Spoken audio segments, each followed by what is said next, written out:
Bengaluru test में भारत शायद पहले रोज से ही नहीं था, मगर दूसरी इनिंग के अंदर 2-4 लम्हे ऐसे आए जहां पर लगा कि ये मैच में वापसी हो सकती है। खासकर 408 के ऊपर 3 बल्लेबाज आउट हुए हैं। आप सोचिए कि एक बार कहानी बदली नजर आ रही है कि शायद 200 से प्लस कहीं पर भी टारगेट दें तो एक के इंटरेस्टिंग मैच बन सकता था, मगर सरफराज खान और ऋषभ पंत के आउट होने के बाद कहानी एकदम बदल के रह गई। सिर्फ 54 रन के ऊपर 7 खिलाड़ी आउट हुए भारत के, और उसके बाद कहानी कहीं पर भारत के हक में नहीं रही। इसमें तारीफ करनी पड़ेगी ऋषभ पंत की और सरफराज खान की, खासकर सरफराज खान की, जैसे कमाल उन्होंने बल्लेबाजी की है। ऋषभ पंत 7वीं दफ़ा अपने सेंचुरी मुकम्मल नहीं कर पाए हैं, अगरचे टेस्ट के अंदर उनकी 6 सेंचुरी ज़रूर है, मगर 7 बार ऐसा हुआ है कि वो नर्वस 90s के शिकार हुए हैं। आई डोंट थिंक सो कि नर्वस 90s किसी तरह से उनको कहा जाए, क्योंकि जिस तरह की वो बल्लेबाजी कर रहे हैं, खासकर उससे पहले जब वो छक्का लगाया था उन्होंने ज़बरदस्त, शायद 107 मीटर का लगाया था, वो कहीं पे भी नर्वस नज़र नहीं आई। मगर आप कह सकते हैं कि 7 मरतबा ऐसा हुआ है कि 90 प्लस के स्कोर के ऊपर वो आउट हो गए हैं।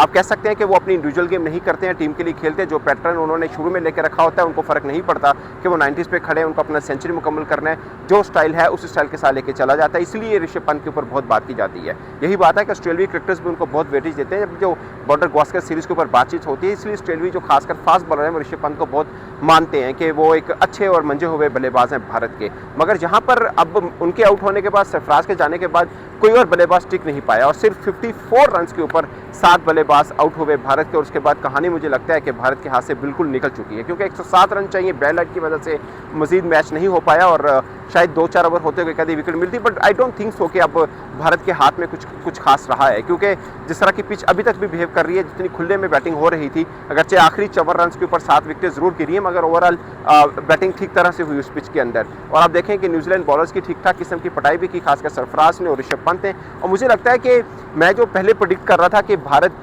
जैसे 46 पर ऑल आउट हुआ फर्स्ट इनिंग के अंदर, मैं मानने को तैयार नहीं था कि किसी तरह से भी ये मैच बिल्कुल कोलैप्स करेगा भारत, और मैच दूर उनके हाथों से बिल्कुल ख़त्म हो जाएगा। अब जाकर इस डे में पता लगा कि भारत मैच के अंदर नहीं है। इससे पहले कहीं पर भी लग रहा था कि भारत मैच में वापसी कर सकता है, कहीं वापसी की भी थी, खासकर जैसे शुरुआत में ओपनिंग पार्टनरशिप की, अगर आप रोहित शर्मा जायसवाल की बात करें, बड़े ज़बरदस्त खेले थे। उसके बाद विराट कोहली की बारी भी ठीक थी। कल आखिरी बॉल के ऊपर उनका आउट होना भी एक टर्निंग पॉइंट था जो न्यूजीलैंड को काफ़ी सपोर्ट किया, मगर उसके बावजूद ऋषभ पंत ने और सरफराज खान ने कमाल बैटिंग की। और मुझे ये लगता है कि न्यूजीलैंड को जो पहले में 46 पर ऑल आउट जो किया इंडिया को, वही एडवांटेज आज भी उनको फ़ायदा दिया, और 107 रन उनको चेस कर रहे हैं, जो कि मुझे लगता है कि शायद लंच ब्रेक से पहले कहानी पूरी हो जाएगी, और ये बहुत अरसे के बाद ऐसा होगा कि भारत अपने घर के अंदर कोई टेस्ट मैच आ रहा है। मैं ज़ाती तौर पर ये समझ रहा था कि न्यूजीलैंड से भी शायद बुरा खेलेगा, बांग्लादेश से भी शायद बुरा खेलेगा न्यूजीलैंड, क्योंकि बांग्लादेश स्पिनर्स को अच्छा खेलते हैं और भारत स्पिन का शिकार करता है। यहाँ पे भी आप देख लें कि 3 स्पिनर्स खिलाए हैं, मगर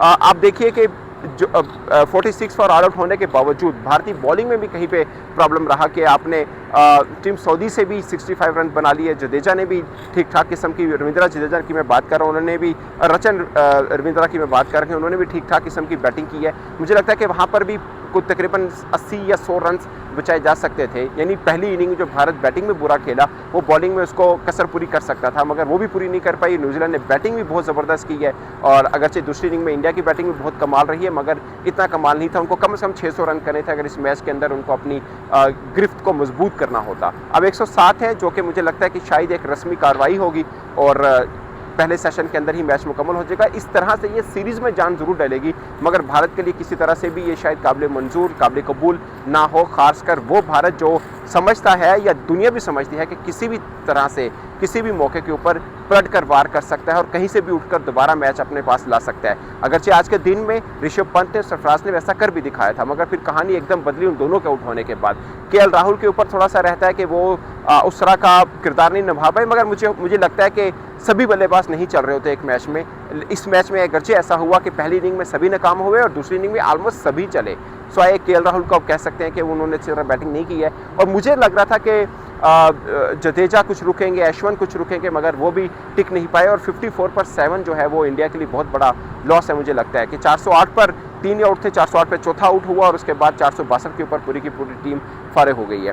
तो एक तरह से ये कह सकते हैं कि सीरीज में जान जरूर पड़ी है, मगर भारत का वर्ल्ड टेस्ट चैंपियनशिप में जो ऑस्ट्रेलिया के अंदर उन्होंने जाना है, जो एक था कि एक आधा मैच भी जीत जाए, उनको कोई प्रॉब्लम नहीं है, सीरीज हार भी जाए तब भी वर्ल्ड टेस्ट चैंपियनशिप का फाइनल भी खेलेंगे। अभी भी वो इस चीज़ के दावेदार हैं स्ट्रांगली कि वो फाइनल खेलेंगे, मगर ये उनको एक थोड़ा सा जिसे बोलते हैं ना कि जख्म जरूर दे गया कि आप न्यूजीलैंड के खिलाफ अपने घर में बेंगलुरु के अंदर शिकस्त के करीब आ चुके हैं। और मुझे लगता है कि 107 शायद न्यूजीलैंड के लिए इतना मुश्किल ना रहे। इंडिया की बॉलिंग ठीक है, बट न्यूजीलैंड की बैटिंग भी ठीक ठाक किस्म की, और कोई कमज़ोर टीम वो है नहीं कि किसी तरह से भी लड़खड़ाएगा। लड़खड़ाए भी तो कोई इतना रन है नहीं कि 107 रन उनको चेस करने हैं। सीरीज में चांस जरूर डाली है, भारत के लिए कुछ एक चैलेंज जरूर खड़ा किया है और दूसरी टीमों को भी पैगाम दिया, खासकर सीना कंट्रीज की दूसरी टीमों को, कि भारत के अंदर भारत को हराना बहुत मुश्किल काम नहीं है। मुश्किल ज़रूर है, मगर बहुत मुश्किल काम नहीं है। अगरचे मुझे लगता है कि एक तरह से 46 ऑल आउट एक उनको बहुत बड़ा एडवांटेज मिला जो अर्ली ऑन उस पिच को दूसरी पिच के ऊपर उनको मिल गया, मगर इस तरह का एक्सपेक्ट शायद न्यूजीलैंड भी नहीं कर रहा होगा कि वो एक दो सेशन के अंदर ही पूरी की पूरी टीम इंडिया को, वो टीम इंडिया जिसको पूरी की पूरी डेकोरेटेड बैटर्स के साथ भरी हुई है, उसको 46 पर ऑल आउट करेगा। तो दोस्तों ये है कहानी, और मेरे लिए बिंग जर्नलिस्ट मुझे लगता है कि इंटरेस्ट सिर्फ इसलिए बढ़ा है जो मुझे लगता था कि शायद न्यूजीलैंड इंडिया की सीरीज़ वन साइडेड होगी कि इंडिया आराम से जीतेगा।